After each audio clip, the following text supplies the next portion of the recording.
Dalam Tuhan aku bersyukur dengan lagu pujian.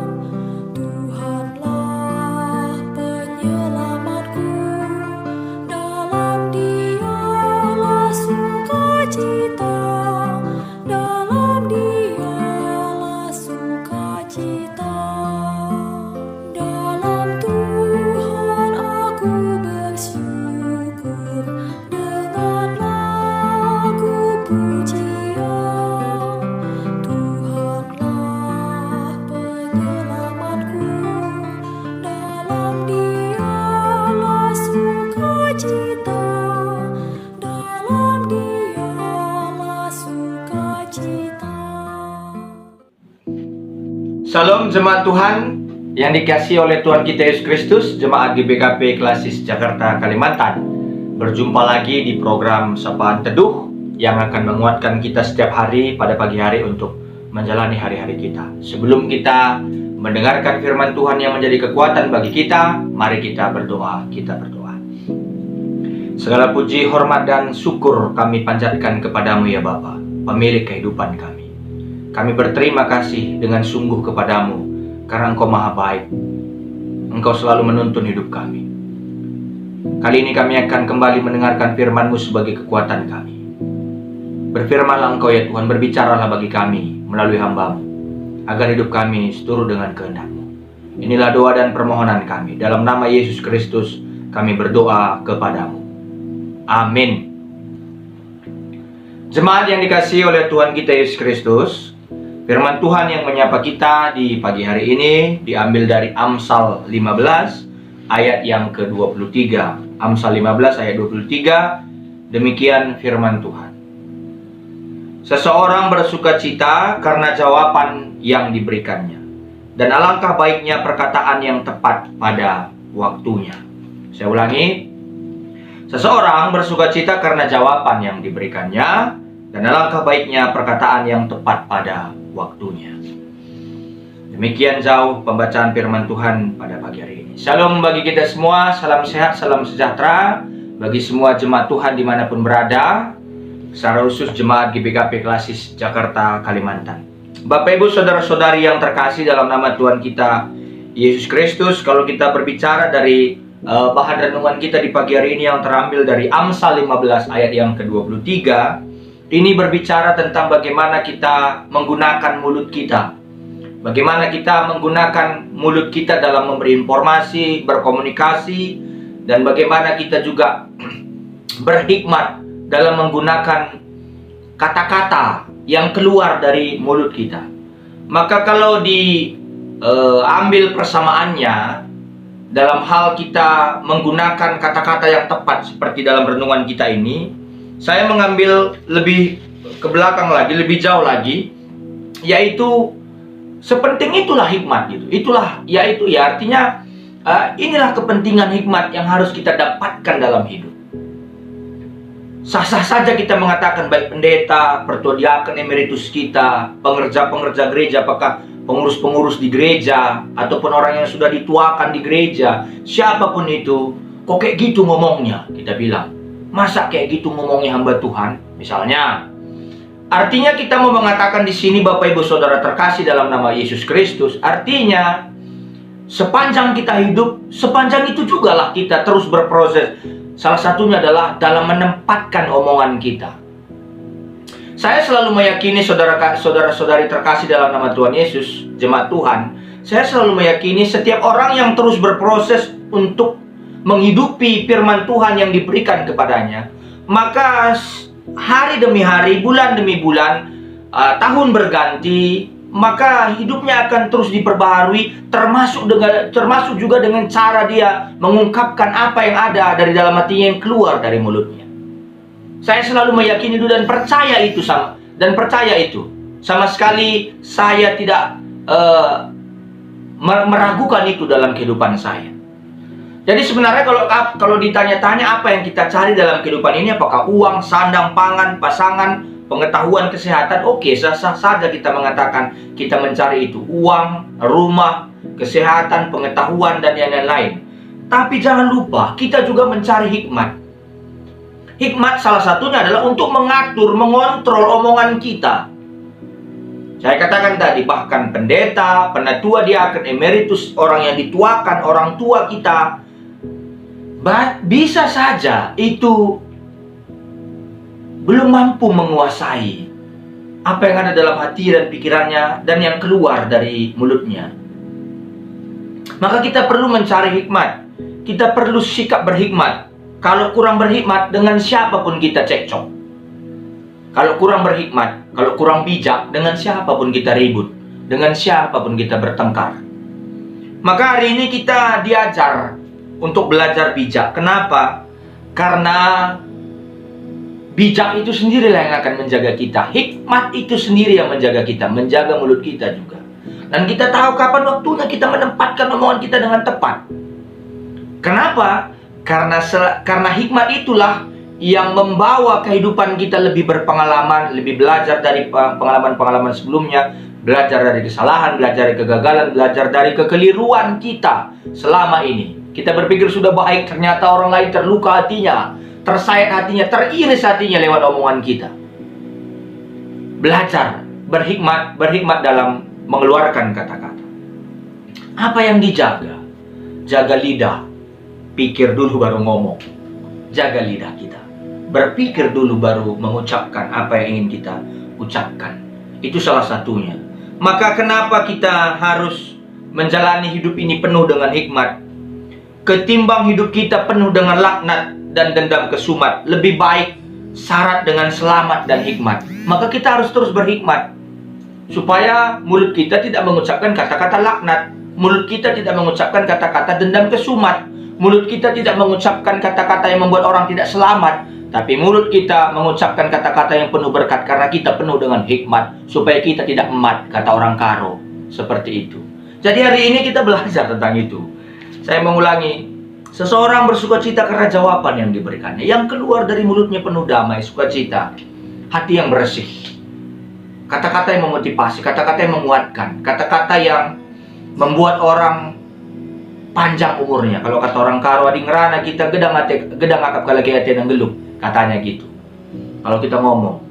Dan alangkah baiknya perkataan yang tepat pada waktunya. Saya kira belajar akan firman Tuhan berarti belajar berhikmat, termasuk juga hidup kita diarahkan semakin berhikmat dalam mengeluarkan kata-kata. Sehingga hidup kita menjadi berkat dan orang lain juga akan terberkati lewat perkataan kita dalam kehidupannya sehari-hari. Saudara-saudari yang terkasih dalam nama Tuhan Yesus Kristus, kalau kita katakan di sini adalah dalam ayat 23 yang menjadi renungan kita di pagi hari ini, kata-kata bijak adalah kata-kata tepat dan diucapkan dengan cara tepat, waktu yang tepat juga. Dia tahu. Itu semua dari mana? Dari pengalamannya mengikut Tuhan, dari pengalamannya menerima firman Tuhan dalam kehidupannya, sehingga hidupnya berproses semakin baik, termasuk ucapannya juga semakin baik. Maka dikatakan, berbahagialah orang dari jawaban mulutnya.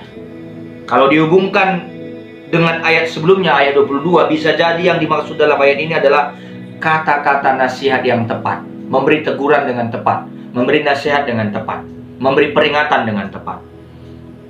Karena diterima dan efektif kata-kata nasihat itu mendatangkan kepuasan atau kebahagiaan kepada orang yang mendengarkannya. Maka harus orang yang bijak yang mengucapkannya, sehingga orang yang mendengarkannya itu pun puas, bahagia dia mendengarkannya. Dia pun akhirnya menjadi bijak, dia pun akhirnya menjadi berhikmat. Nggak gampang, benar. Bukan perkara gampang. Tapi bersama Tuhan, ketika kita terus hidup bersama Tuhan, sang sumber hikmat itu, kita pun akan semakin berhikmat dalam berkata-kata. Maka dikatakan di sini, alangkah baiknya kata-kata yang tepat waktunya. Berkata-kata bukan hanya memberi informasi, menyampaikan informasi, tapi juga berkomunikasi. Cara kita berkomunikasi juga baik.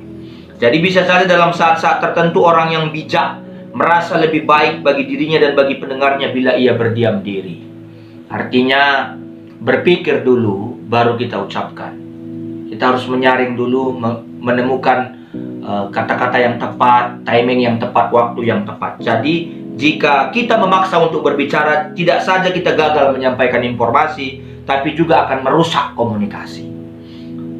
Ini yang harus kita pahami dalam kehidupan ini. Jadi hikmat itu didapatkan dari perjalanan hidup kita mengikut Tuhan sepanjang waktu. Jadi dengan kita berhikmat, kita bisa mendapatkan hikmah dari semuanya. Sering sekali orang mungkin tidak bisa membedakan antara hikmat dan hikmah. Tapi sebenarnya orang yang berhikmat akan bisa mendapatkan hikmah dari semua perjalanan kehidupannya, baik gagal ataupun sukses. Terutama kegagalan lah ya. Baik mungkin kita menganggap omongan kita sudah baik, tapi akhirnya, oh kenapa dia menjauhi aku? Kenapa dia benci? Kenapa dia sakit hati? Ternyata kita perlu lagi terus untuk berhikmat sehingga kita mengetahui ada hikmahnya dari kesalahan kita. Jadi semua orang harus memang mempelajari hikmat yang merupakan firman Tuhan dalam kehidupan ini, sehingga kata-kata yang dia ucapkan itu akan menimbulkan berkat, akan menimbulkan semangat, motivasi bagi orang yang mendengarnya. Berapa lama kita belajar hikmat? Seumur hidup. Hikmat tidak bisa diperoleh dalam satu hari. Dia tumbuh sedikit demi sedikit setiap hari. Tidak bisa pula kita mengklaim bahwa kita sudah penuh hikmat atau sudah lulus dari sekolah kehidupan. Jadi sekolah ini tidak akan pernah berhenti, termasuk sekolah berhikmat untuk mengeluarkan kata-kata. Seperti itu dia, untuk mengeluarkan kata-kata. Karena sekolah yang mengajarkan hikmat ada, sekolah kehidupan namanya. Bisa saja orang yang tinggi ilmunya belum tentu berhikmat dalam berkata-kata. Tapi orang yang tidak tinggi ilmunya, tidak tinggi sekolahnya, bisa saja berhikmat. Karena dia terus belajar. Jadi tidak ada patokan S3, profesor, dia sudah hebat berkata-kata. Belum tentu. Maka kita harus belajar di hadapan Tuhan. Jadi bukan berarti bahwa aku nggak perlu sekolah, kita bilang. Karena semakin kita berpendidikan, semakin kita diajari, dididik, terutama dididik oleh Tuhan, maka omongan kita pun akan tepat sasaran, tepat pada waktunya, tahu kita kapan ngomong, dan akan menimbulkan semangat, motivasi kepada orang lain. Sepanjang hidup kita masih perlu bertumbuh dalam hikmat dan belajar berhikmat. Tiap hari kita masih kekurangan hikmat. Untuk hal itu kita boleh meminta kepada Tuhan. Dalam Yakobus 1 ayat 5 dikatakan, apabila di antara kamu ada yang kekurangan hikmat, hendaklah ia memintanya kepada Allah, supaya kata-katanya penuh dengan berkat.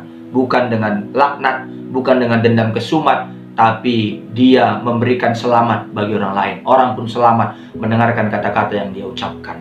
Maka hari ini kita akan terus mempelajarinya. Siapa model hikmat kita? Tuhan Yesus Kristus dalam kehidupan ini. Selamat berhikmat dalam mengucapkan kata-kata. Kiranya kata-kata yang kita keluarkan memberikan umur yang panjang bagi orang yang mendengarkannya, memberikan kesehatan bagi orang yang mendengarkannya, memberikan semangat, motivasi, memberikan penguatan bagi orang yang mendengarkannya. Selamat memberikan motivasi lewat kata-kata kita. Tuhan memberkati. Kita berdoa. Bapa di sorga, kami bersyukur atas firman-Mu yang telah menyapa kami di pagi hari ini. Kiranya Tuhan tiada henti untuk mengajari kami, untuk selalu mencari hikmat di dalam persekutuan kami bersama Tuhan, di dalam perjumpaan kami sehari-hari bersama Tuhan. Mungkin saja masih ada kelemahan kami dalam mengeluarkan kata-kata. Tuhanlah yang menyempurnakan, yang mengajarinya hari demi hari. Kami juga berdoa buat jemaat-jemaat Tuhan yang mendengarkan renungan di pagi hari ini. Tuhan berkati mereka, Tuhan memberikan hikmat, memberikan kemampuan, memberikan pengajaran, supaya mereka hari demi hari semakin bijaksana dalam menjalani hidup.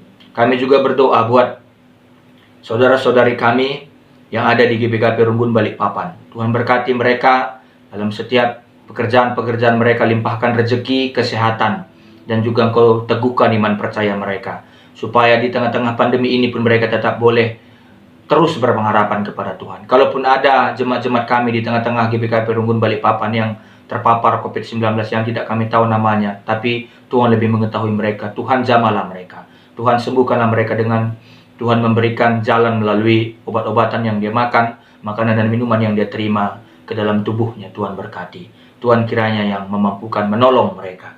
Kami juga berdoa buat seluruh pertua diaken yang melayani di tempat ini, apapun itu pekerjaan mereka. Tuhan berkati. Tuhan yang selalu memampukan mereka, supaya mereka tetap setia melayani, belajar lebih lagi untuk melakukan pelayanan yang terbaik bagi Tuhan.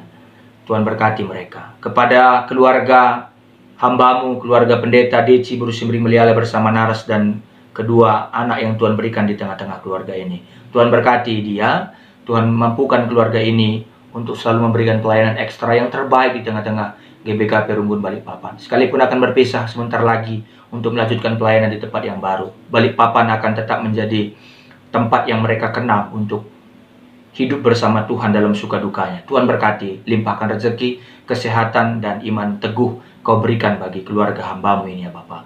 Terima kasih Bapa, ajari kami terus untuk selalu bersandar kepada hikmat-Mu, dan kami akan menerima hikmat-Mu setiap hari dalam setiap perjalanan hidup kami. Inilah doa dan permohonan kami, yang kami panjatkan dalam satu nama yang indah, Yesus Kristus sumber hikmat. Amin.